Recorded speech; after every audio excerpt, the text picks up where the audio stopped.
Guys, I've got some big news for Palantir stockholders, ticker symbol PLTR. What investors should know. Palantir and Dale are joining the S&P 500, and it's going to happen September 23rd, just before the market opens, as part of what the S&P does in terms of quarterly balancing. They kick some people out and they bring some people in. So I want to real quickly go over this article from CNBC from just a couple of days ago, after hours, that kind of zones in on it, guys. Dell and Palantir join the S&P. Shares both jump after hours. Dell and Palantir both jumped 7% in extended trading Friday after the S&P 500 announced the companies are going to be joining in. So it says software maker Palantir is going to take the place of American Airlines. American Airlines gets booted out. Dell is going to take the place of Etsy. Etsy gets booted out, right?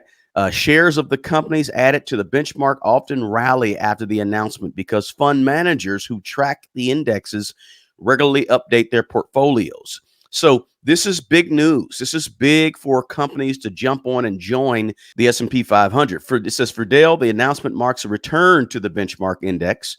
After operating as a venture backup startup for 15 years, Palantir went public on the New York Stock Exchange back in 2020.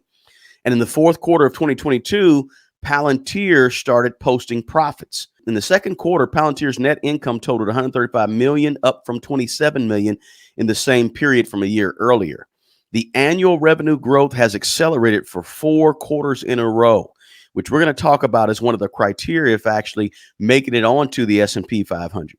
Palantir's co-founder and CEO Alex Karp has gained a reputation for promoting patriotism in tech. He's kind of fiery, right? He's one of those CEOs that like to, be involved and be out front and talk about politics and all that good stuff. It says he recently told the New York Times that Palantir is engaged in the finding of hidden things. To join the S&P 500, a company must have reported a profit in the latest quarter and have cumulative profit over the past 4 most recent quarters. Now, it goes on to say, guys, that the additions are a better reflection of U.S. stocks with high market caps, which is what S&P Global said.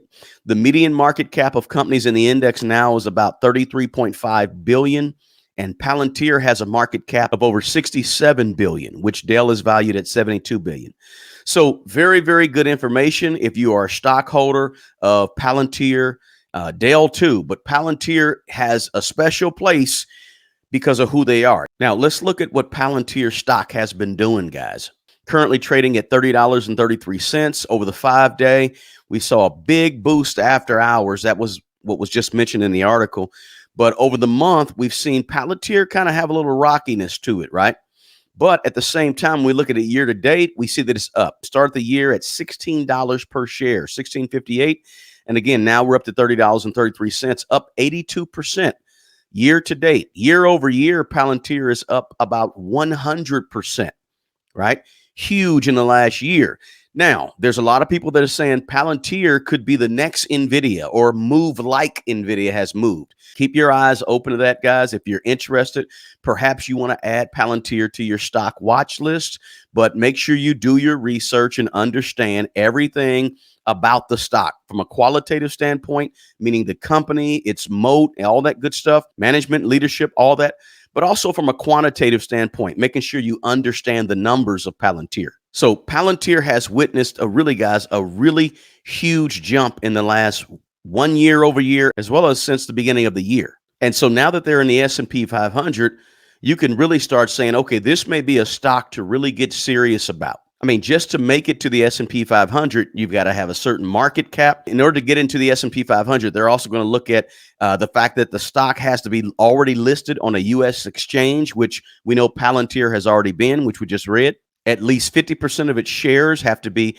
available to the public. It's got to have financial viability also to be on the S&P 500. Again, it has to have positive earnings in its most recent quarter, as well as the sum of those recent 4 quarters, right? So it's got to have some financial stability to it to even be on the S&P 500. It's got to be following all of the U.S. accepted corporate governance standards that are out there and current. And then the S&P 500 board, the committee that decides on this, whether or not to put companies in or take companies out, these criteria are all subject to change, and the board can make exceptions whenever they want to. So Just to be clear, guys, just in case you're wondering, what is Palantir? Palantir is an American software company known for its data fusion and data mining, and it deals with tons and tons of data is what they do. And they're also interesting because they've sort of have had a sort of unique exposure to very sensitive government information.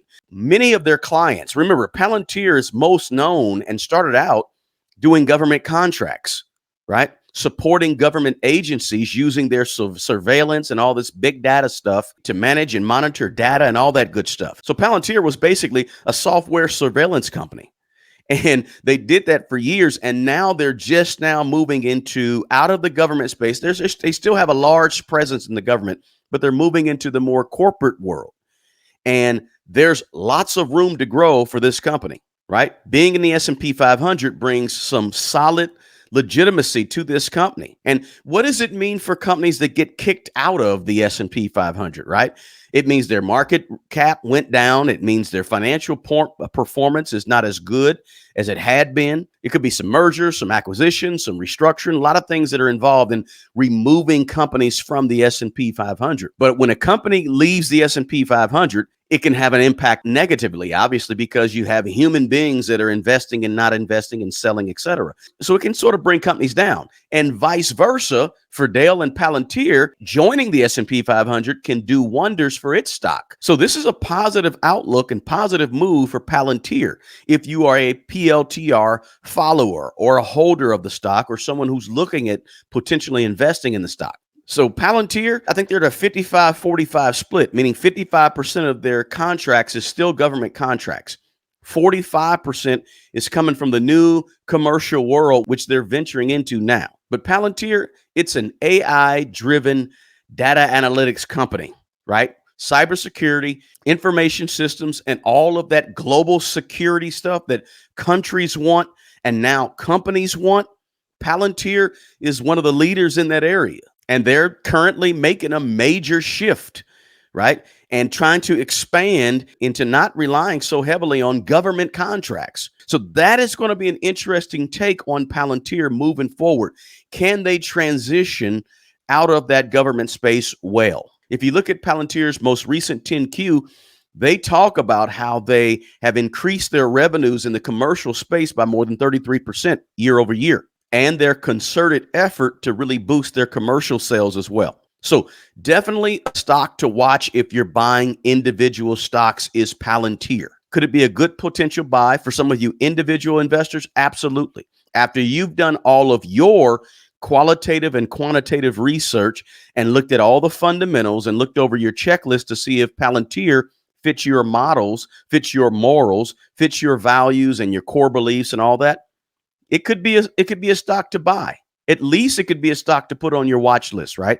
In my opinion, and this is just my opinion, this is not financial advice, Palantir has a strong position in the AI and in the defense sectors, right? It's consistently had good revenue growth in the last year and a half or so in both the government and commercial sectors, guys. To me, it looks pretty impressive, but you got to do your own research. Through everything that Palantir is doing, it's still continuing to get government contracts, right? While also at the same time expanding itself into the commercial world. But it's an AI player. And if you believe that AI is the future, and you believe that what Palantir offers, its software solutions, as well as its data analytics and ability to grow in the commercial space, definitely something you want to keep an eye on. It's positioned really to start capitalizing off the rising demand for AI plus data-driven solutions for a lot of companies, a ton of companies, and the potential to be a key player in this whole AI run over the next 5 or 10 years, right? So perhaps